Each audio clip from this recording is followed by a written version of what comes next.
Hello guys, welcome back to my channel. If this isn't your first time, thank you so much for stopping by again. You're loyal, that's what you meant. And if this is your first time, my name is Eva, which is the short form for Oreva, and I'm a Nigerian YouTuber based in the US.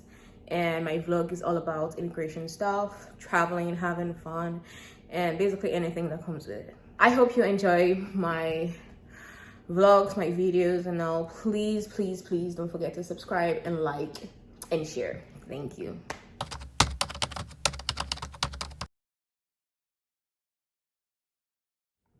So today I'll be talking about the steps you have to take to get your US college admission. They're pretty much straightforward steps and easy steps, and trust me, it doesn't take like a lot of efforts, or it doesn't take a lot from you, and you can do it yourself. You can totally do everything yourself. I trust you guys. So the first things first is do your research. I strongly suggest that you do your research about the schools, about what you want exactly, because different schools offer different programs for specific needs. They offer they offer a lot of things. So I would say that the first thing you should do is do your research about the school, about the ratings of the school, where the school appears on the map. Look at the alumni, look at where they work, look at the workforce ratio. That's like after you graduate, what are the chances of you getting a job? The people that have graduated from the schools, where do they work? What kind of jobs do they have?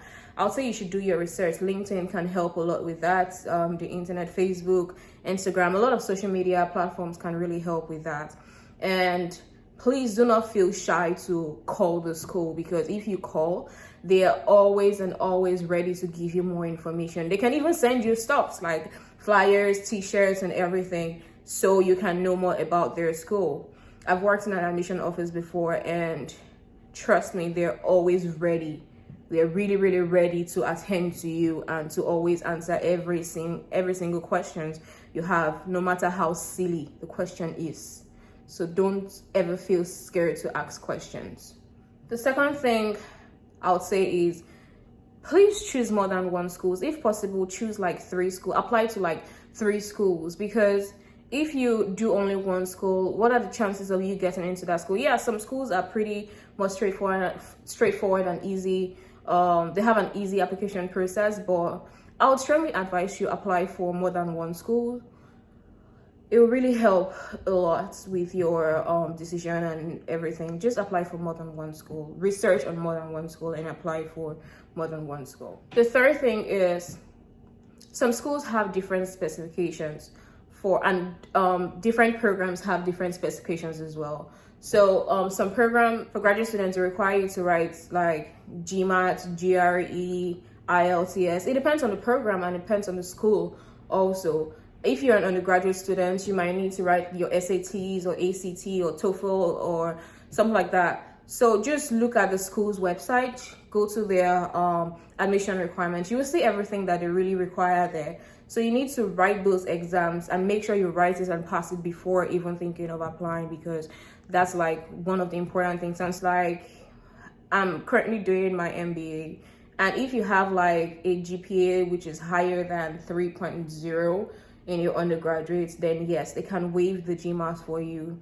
Also, if you're coming from a country that can speak English, you did everything in English, did your schooling and everything in English, then there is an IELTS waiver for you. So I feel like different schools have their different requirements. So just look into that and you'll see the requirements that your school needs. The fourth step is to apply to the schools. So you can go on the school website and click on apply.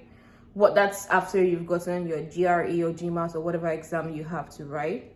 So you apply to the school, upload your transcript and all. After applying, then you have to do, like, the 5th step is to get your transcript evaluated. So back in the day, you didn't really need to do any evaluation or whatsoever, like convert your result. You could simply just send your credentials directly from your school from your undergraduate school or your high school to the university you're intending to go in the US. But now you have to like use bodies like WES to evaluate the results and convert it to the US standard. And that's like one of the important steps, because without that, they can't evaluate your application. So you have to apply to West to get your credentials and your transcripts evaluated. And once you've done that, that's the West will send your transcripts to the school. But you can't do that obviously before applying. You have to apply to the school first before you apply to West. Then you can give West the details of your school and they will send it to the school. The sixth thing is references.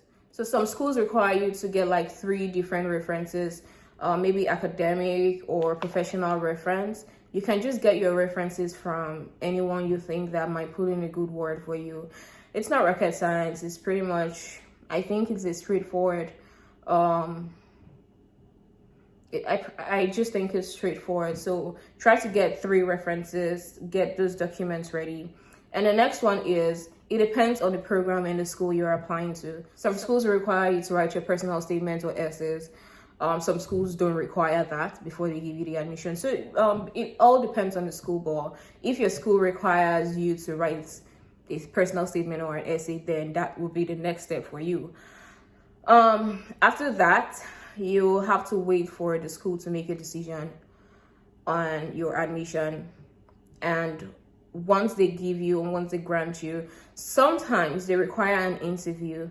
For some programs, they will ask for an interview to see why you chose the course, what you want to do with the course when you graduate, what are the prospects and everything. Some schools just usually ask for interview.